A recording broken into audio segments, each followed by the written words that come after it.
Pergunta: como posso vencer o pecado em minha vida cristã? A Bíblia fala sobre os seguintes recursos dos quais dispomos para vencermos nossa natureza pecaminosa. Primeiro, o Espírito Santo. Um dom de Deus a nós, sua igreja, para sermos vitoriosos em nosso viver cristão, é o Espírito Santo. Deus contrasta os feitos da carne com o fruto do Espírito em Gálatas capítulo 5, versículos 16 a 25. Nesta passagem, somos chamados a andar no Espírito. Todos os crentes já têm o Espírito Santo, mas esta passagem nos diz que precisamos andar no Espírito, cedendo ao seu controle. Isto significa escolher gastar a sola do sapato, seguindo as recomendações do Espírito Santo em nossas vidas, ao invés de seguirmos a carne. A diferença que o Espírito Santo pode fazer na vida de um crente é demonstrada na vida de Pedro, que antes de estar cheio do Espírito Santo, negou a Jesus 3 vezes. E isto depois de ter declarado que seguiria a Cristo até a morte. Depois de estar cheio do Espírito, ele falou abertamente e fortemente sobre o Salvador aos judeus no Pentecostes. A pessoa anda no Espírito à medida que procura não abafar as recomendações do Espírito, extinguindo o Espírito, como descrito em 1 Tessalonicenses, capítulo 5, versículo 19, e busca, ao invés disso, estar cheio do Espírito.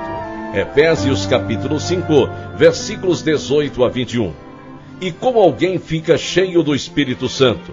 Primeiro de tudo, é escolha de Deus, assim como era no Velho Testamento.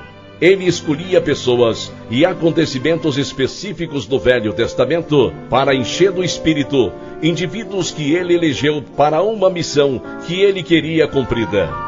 Gênesis capítulo 41, versículo 38, Êxodo capítulo 31, versículo 3, Números 24, versículo 2, 1 Samuel capítulo 10, versículo 10, etc. Creio haver prova em Efésios capítulo 5, versículos 18 e 21, e Colossenses capítulo 3, versículo 16, que Deus escolhe encher do Espírito Santo aqueles que se abastecem com a palavra de Deus, como é evidenciado pelo fato de que o resultado de cada transbordamento do Espírito nesses versos é parecido. Assim, isso nos traz o nosso próximo recurso. Segundo, a palavra de Deus, a Bíblia. Segundo Timóteo capítulo 3, versículos 16 e 17, diz que Deus nos deu sua palavra para nos equipar para toda boa obra. Ele nos ensina como viver e no acreditar. A nós revela, quando escolhermos os caminhos errados, nos ajuda a voltarmos ao caminho certo e nos ajuda a permanecer neste caminho.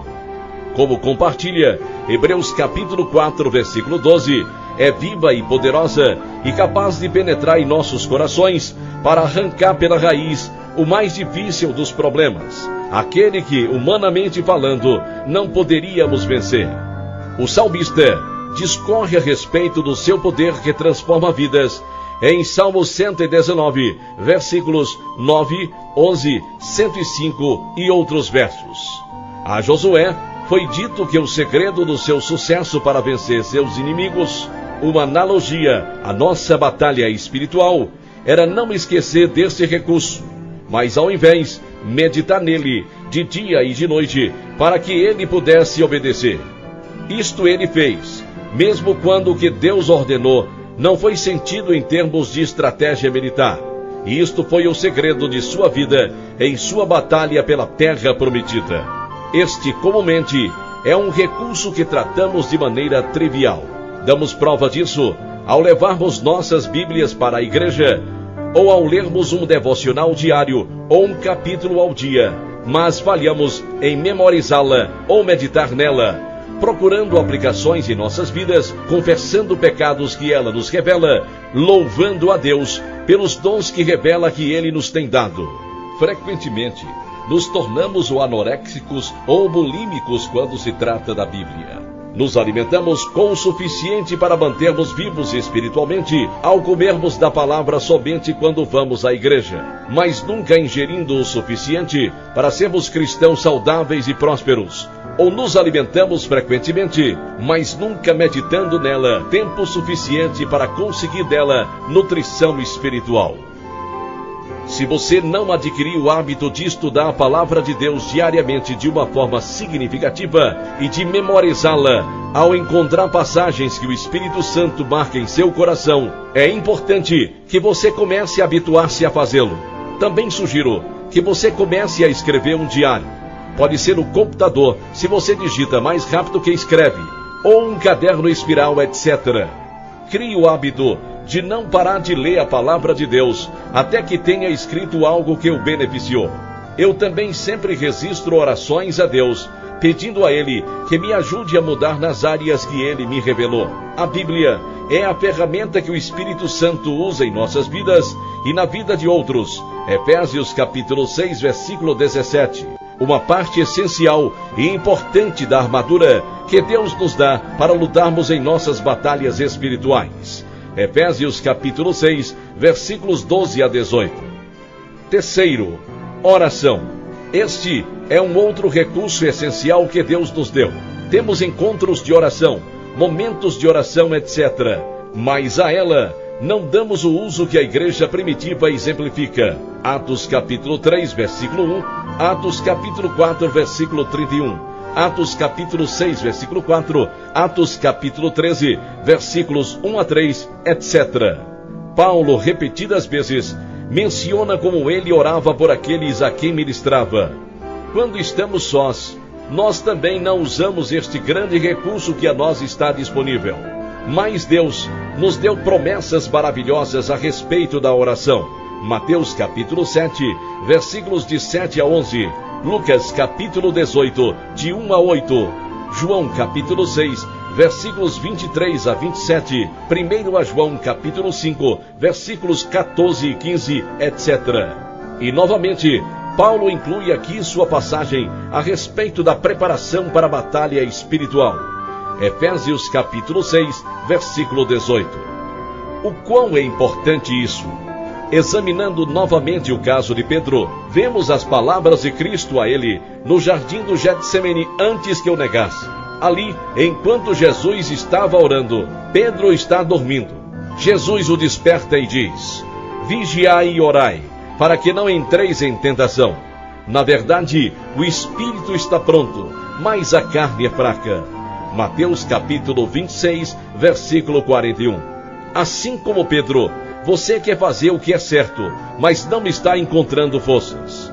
Precisamos seguir o alerta de Deus para continuarmos buscando, batendo, pedindo, e Ele nos dará a força de que precisamos. Mateus capítulo 7, versículo 7. Mas precisamos fazer mais do que simplesmente mencionar este recurso. Não estou dizendo que a oração é mágica. Ela não é. Deus é tremendo. A oração é simplesmente reconhecer nossas próprias limitações e o poder inesgotável de Deus e nos voltarmos a Ele para que nos dê a força que necessitamos para fazer o que Ele quer que façamos, não o que nós queremos fazer. 1 João capítulo 5, versículos 14 e 15. Quarto, a igreja. Este recurso é novamente um do que nós tendemos a ignorar. Quando Jesus enviou seus discípulos, os enviou 2 a 2. Mateus capítulo 10, versículo 1. Quando lemos a respeito das viagens missionárias em Atos, eles não saíam um de cada vez, mas em grupos de 2 ou mais. Jesus disse que onde estiver 2 ou 3 reunidos em seu nome, Ele lá estará no meio deles. Mateus capítulo 18, versículo 20. Ele nos ordena que não abandonemos nossa congregação, como era costume de alguns, mas que usemos este tempo para nos encorajarmos mutuamente em amor e boas obras. Hebreus capítulo 10, versículos 24 e 25. Ele nos manda confessar nossas ofensas uns aos outros. Tiago capítulo 5, versículo 16. Na sabedoria da literatura do Velho Testamento, a nós é dito que assim como o ferro com ferro se aguça, assim o homem afia o rosto do seu amigo. Provérbios capítulo 27, versículo 17. e o cordão de 3 dobras não se quebra tão depressa. O que é numeroso se fortalece. Eclesiastes capítulo 4, versículos 11 e 12. Algumas pessoas que conheço compartilham como estão no caminhar cristão, como têm lutado, etc.